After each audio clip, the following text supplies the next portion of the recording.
ain't got no home, I'm just a roaming round. Just a wandering worker, I go from town to town, and the police make it hard wherever I may go, and I ain't got no home in this world anymore.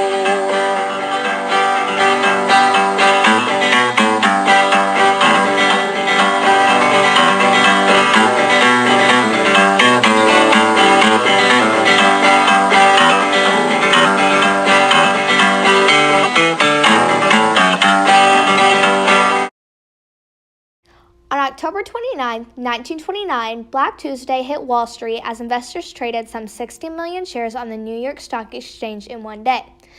Billions of dollars were lost, wiping out thousands of investors. In the aftermath of Black Tuesday, America and the rest of the industrialized world spiraled downward into the Great Depression, the deepest and longest-lasting economic downturn in American history. One of the biggest effects of the Great Depression was the lack of employment. There are many tragedies linked to unemployment during the 1930s. After the crash, there were 12,634,000 unemployed people in the United States, while the Labor Department only reported 1,499,000 unemployed people in the United States during 1929. The year 1933 marks a time in America's history where 1 out of every 3 people in the workforce were unemployed. People turned to selling fruit by going door to door to earn just a little bit of money. Some children went out on the streets selling newspapers to earn money to give to their family. People would also do odd jobs in exchange for clothing or food. America would now isolate herself more than ever from the international scene.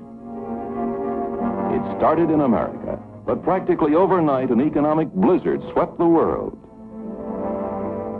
In Japan, France, Britain, always the unemployed, the soup kitchens, the grinding poverty, and the despair. The second biggest effect of the Great Depression is the living conditions. Living conditions were rigid because people had no money, food, or other necessities. Banks failed because people withdrew all their money, leaving no money for others or for the bank to invest.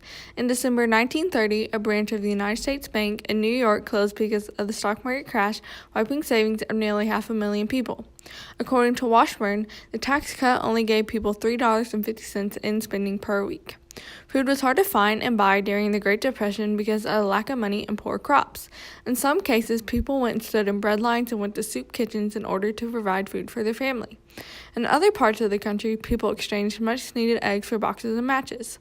Americans had to work extremely hard just to keep their family clothed and sheltered during the Great Depression.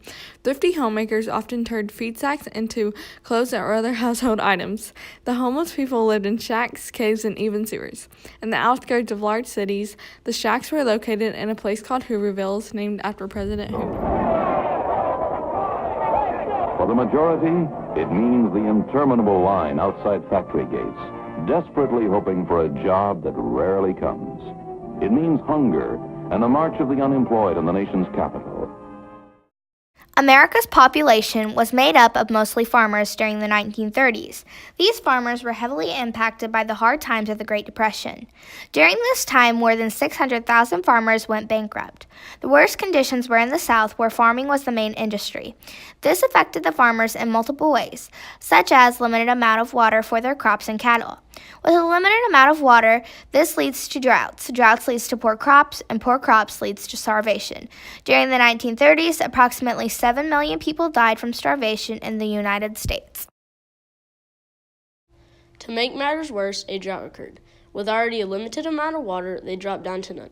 Arkansas's worst drought of the 20th century took place in 1930 to 1931. 23 states across the Mississippi and Ohio River valleys and into the mid-Atlantic region were caught in its grip. The severest drought centered upon 8 southern states, with Arkansas 16% worse than the other states based on weather statistics. The short-term impact of the Great Depression is the lack of employment. Unemployment was one of the biggest causes of the Great Depression economy. After the Great Depression came to a conclusion, the government invested lots of money into creating thousands of new jobs for unemployed citizens in America. The ending of the Great Depression also took many people a long time to get back on their feet. And even after it ended, many people are still homeless and without food or money. Have a 3 cheers for the bonus that we're going to get.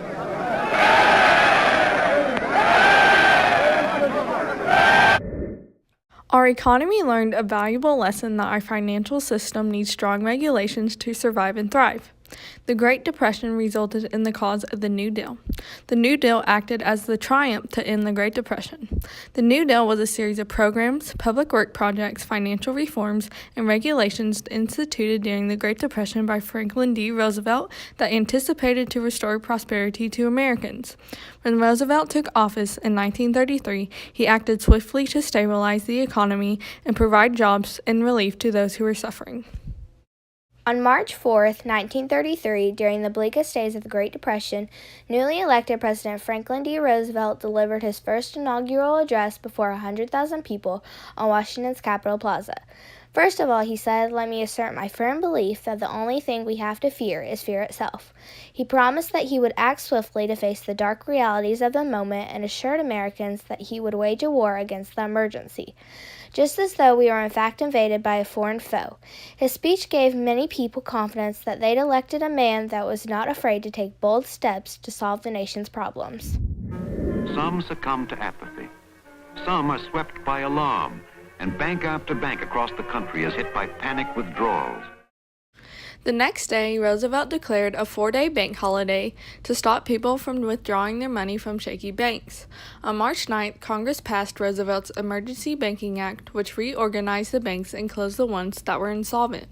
In his first fireside chat 3 days later, the president urged Americans to put their savings back in the banks. And by the end of the month, almost 3/4 of the banks had reopened. Roosevelt's quest to end the Great Depression was just beginning. Next, he asked Congress to take the first step in ending prohibition, one of the most divisive issues of the 1920s, by making it legal once again for Americans to buy beer. At the end of the year, Congress ratified the 21st Amendment and ended prohibition for good. In May, he signed the Tennessee Valley Authority Act and law creating the TVA and enabling the federal government to build dams along the Tennessee River that controlled flooding and general expenses, hydroelectrical power for people in the region. That same month, Congress passed a bill that paid commodity farmers who produce things like wheat, dairy products, tobacco, and corn, to leave their fields fallow in order to end agricultural surpluses and boost prices. June's National Industrial Recovery Act guaranteed that workers would have the right to unionize and bargain collectively for higher wages and better working conditions. It also suspended some antitrust laws and established federally funded Public Works Administration. In addition to the Agricultural Adjustment Act, the Tennessee Valley Authority Act, and the National Industrial Recovery Act, Roosevelt had one passage of 12 other major laws, including the Glass-Steagall Act, an important banking bill, and the Homeowners Loan Act in his first 100 days of office. Almost every American found something to be pleased about and something to complain about in his mostly collection of bills. But it's clear to all that Franklin D. Roosevelt was taking the direct, vigorous action that he promised in his inaugural address. In conclusion, the Great Depression negatively affected the United States' involvement and our economy. The Great Depression broke the confidence of American people as well as our leaders. The future of our economy was unclear, and shaky strategies were used in order to attempt to recover. After the Great Depression, the United States government sought to remove the systems that did not work for them in order to protect the country from any possible complications that would arise in the economy. After the Great Depression, the United States were more careful on what could stay and what had to go.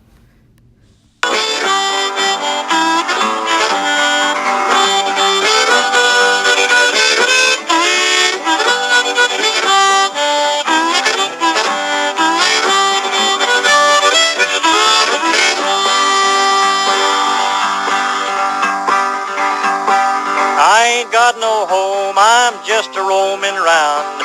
Just a wandering worker, I go from town to town. And the police make it hard wherever I may go. And I ain't got no home in this world anymore.